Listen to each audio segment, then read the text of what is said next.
সৃষ্টিটা যে কী করে হলো সেটা ফিলোসফি লোকেরা কেউই ঠিকমতো বলতে পারে না, কিন্তু হিন্দুরা বলছেন সৃষ্টি হয়েছে এক থেকে বহু। এখন যখনই সৃষ্টি তখনই দুটো জিনিসের দরকার হয়, একটা হচ্ছে যিনি সৃষ্টি করবেন আর যেটা দিয়ে সৃষ্টি করবেন। ময়রা সে তো চিনি অন্যান্য জিনিস দিয়ে তো বানাবে, ময়রা বানাবে তো বানাবে অন্য একটা জিনিস তো চাই। যে কার্পেন্টার সে যদি কাঠ না পায় তাহলে চেয়ার টেবিল বানাবে কি করে? তো দুটো জিনিস তো চাই। তা ভগবান সৃষ্টি করলেন সেটা তো ঠিক আছে, কিন্তু কি দিয়ে সৃষ্টি করলেন? তখন বলছেন তিনি নিজেকে দিয়েই সৃষ্টি করলেন। এইখানটা হিন্দুদের একটু ভালো করে বুঝতে হবে। ভগবান তিনি নিজেই নিজেকে সৃষ্টি করছেন। কিভাবে সৃষ্টি করছেন? যা তিনি সৃষ্টি করলেন পঞ্চভূতের মাধ্যমে।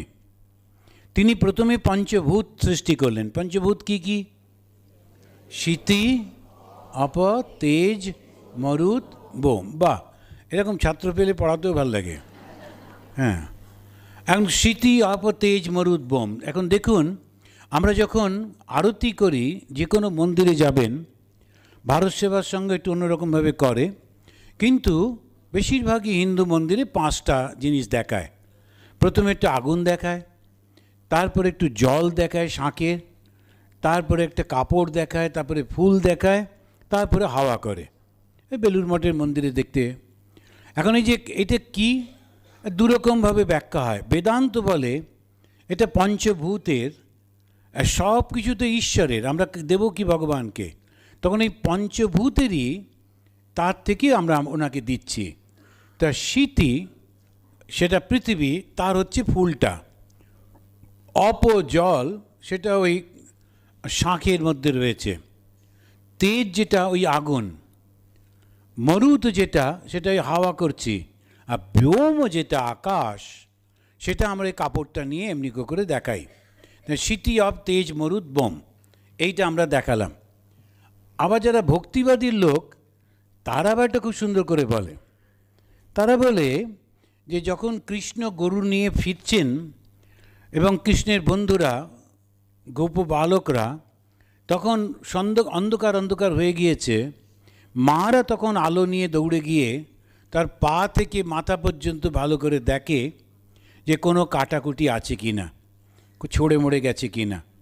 তারপরে জল দিয়ে একটু পরিষ্কার করিয়ে দেয়, কাপড় দিয়ে মুছিয়ে দেয়, তারপরে ফুল টুল দিয়ে সাজিয়ে দেয়, তারপর একটু হাওয়া দিয়ে সুন্দর করে এবার বলে যাও, ওই বাবা বসে আছেন বৈঠকখানায়, ওখানে গিয়ে বসো।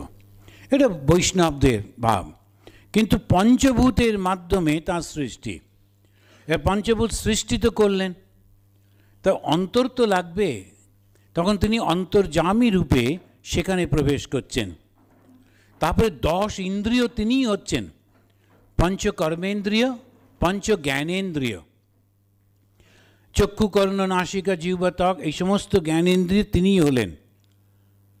এখন তাহলে দাঁড়ালোটা কি? আমরা আর ভগবানের মধ্যে তাহলে পার্থক্য কোথায়? আমরাই তো তাহলে ভগবান, তাই নয় কি? যা কিছু দেখছি সবই তো তিনি, তাহলে আমরা আলাদা হলাম কি করে? এই দুই সৃষ্টির মনকে তিনি আমি এই বোধ করতে আসক্ত হয়ে গেলেন। গোলমালটা হলো তাঁরই সৃষ্টি, কিন্তু সৃষ্টি করে আমি এইটা এই অহংকার বোধে আটকে গেলেন, তিনি আটকে গেলেন। আমরা মানে কি? তিনিই তো সৃষ্টি করলেন, কে? তিনি। মন দিলেন কে? তিনি। এই যে একটু আগে ব্রহ্মচারী মহারাজ গান করলেন যে মন তোমার শরীরটা থেকে আলাদা করে ফেলো, ঠিকই, কিন্তু মনটাও ভগবানের। এবারে আসক্তটা কে হলো? ভগবানই হলেন। তাহলে আমি মাঝখান থেকে কোথায় এলাম? এ ভীষণ একটা কমপ্লিকেটেড অঙ্ক। আমার এই ভাবটা তাহলে এলো কোত্থেকে? এইটা তিনি বলছেন। ভগবান শ্রীকৃষ্ণের সঙ্গে ভগবান একটা ভক্তের কথা হচ্ছে, তো সেখানে তিনি বলছেন ভক্ত যে তিনি এমন সৃষ্টি করলেন কেন? তখন ঠাকুর বলছেন তার ইচ্ছা, তার লীলা, তোমাকে বলতে যাবে নাকি?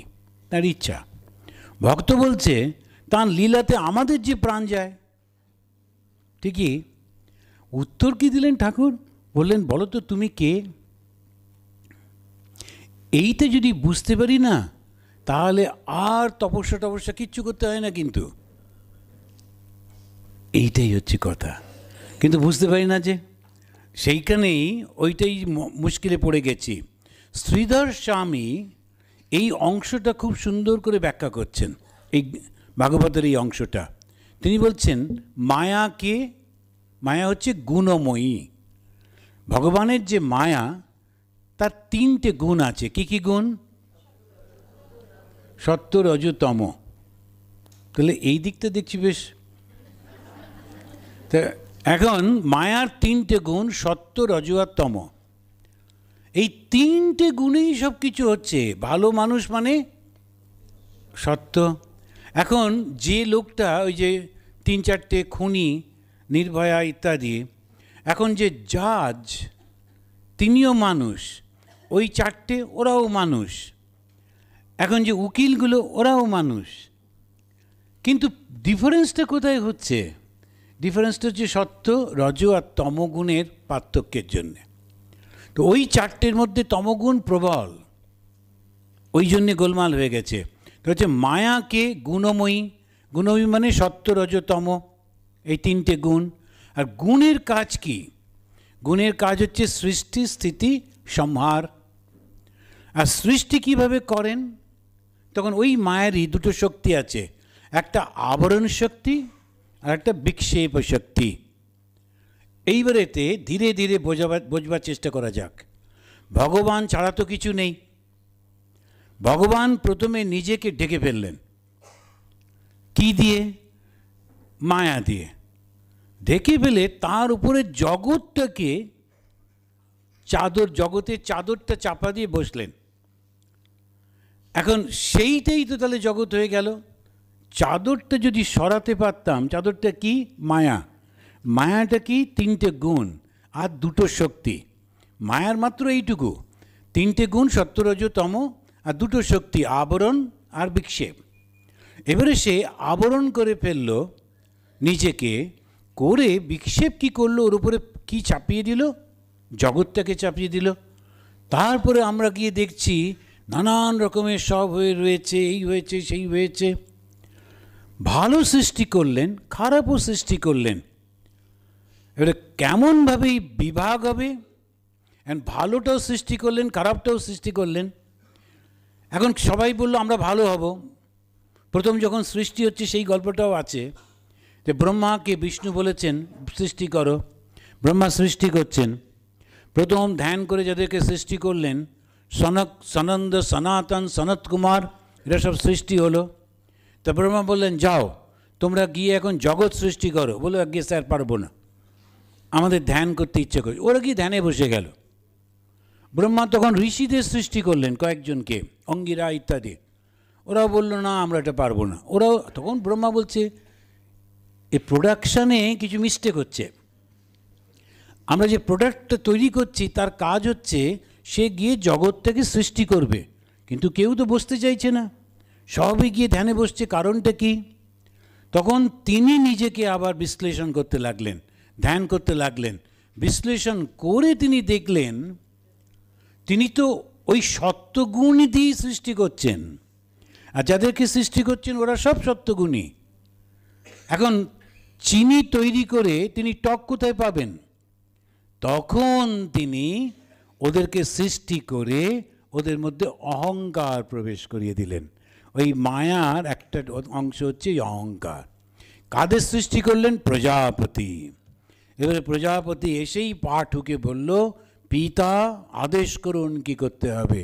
ব্রহ্মা বুঝলেন যাক এইবারে পাওয়া গেছে, বললেন যাও তো বাবা জগৎ সৃষ্টি করো।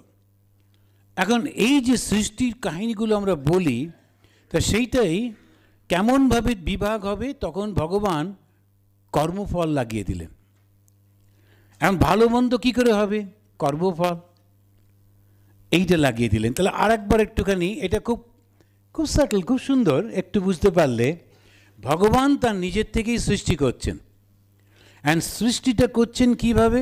মায়া দিয়ে। এটা মনে রাখতে হবে, মায়া দিয়ে। এখন একটা প্রশ্ন হবে, ভগবান যদি তাকে নিজেকেই সৃষ্টি করেন, এক ছিলেন এত হলেন, তাহলে তো ভগবান হারিয়ে গেলেন, সে একটা তো আর থাকলো না।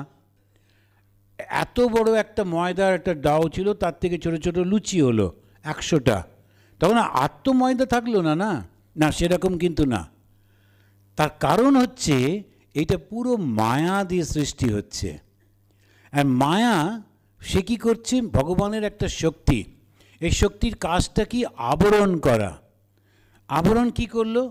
ভগবানের সত্যিকারের রূপটাকে ঢাকা দিয়ে দিল, তারপরে ওর উপরে বিক্ষেপ করলো। কোনটা? এই সমস্ত জগৎ। এবারে সৃষ্টি হলো। এবার সৃষ্টির মধ্যে তিনি ভালোও করলেন, মন্দও করলেন। এইবারে গোলমাল হলো, কে ভালো হবে, কে মন্দ হবে। তখন তিনি কর্মফলও তৈরি করে দিলেন। আর যেই কর্মফল তৈরি হলো, তখন ভালো কর্ম অনুযায়ী ভালো, মন্দ কর্ম অনুযায়ী মন্দ হতে লাগলো। তাহলে এই রকম করে তিনি সৃষ্টি করছেন। এখন প্রশ্নটা হবে, যখন প্রথম সৃষ্টি হয়েছিল তখন তো কর্মফল ছিল না, তখন তিনি কাদেরকে ভালো কাদেরকে মন্দ করলেন? কেনই বা করলেন? তার উত্তরে স্বামী বিবেকানন্দ বলছেন, এই যে সৃষ্টি, এটা অনাদি। প্রথম কবে হয়েছে ওটা আমরা জানি না। সৃষ্টি অনাদি, অনন্ত। ভগবান যেমন অনাদি অনন্ত, তার মায়া শক্তিও তেমনি অনাদি অনন্ত। কবে প্রথম সৃষ্টি হয়েছে জানি না। তিনি বললেন, Hindus are bold enough to say we do not know. তাহলে সৃষ্টিটা কি? It is not creation, it is projection.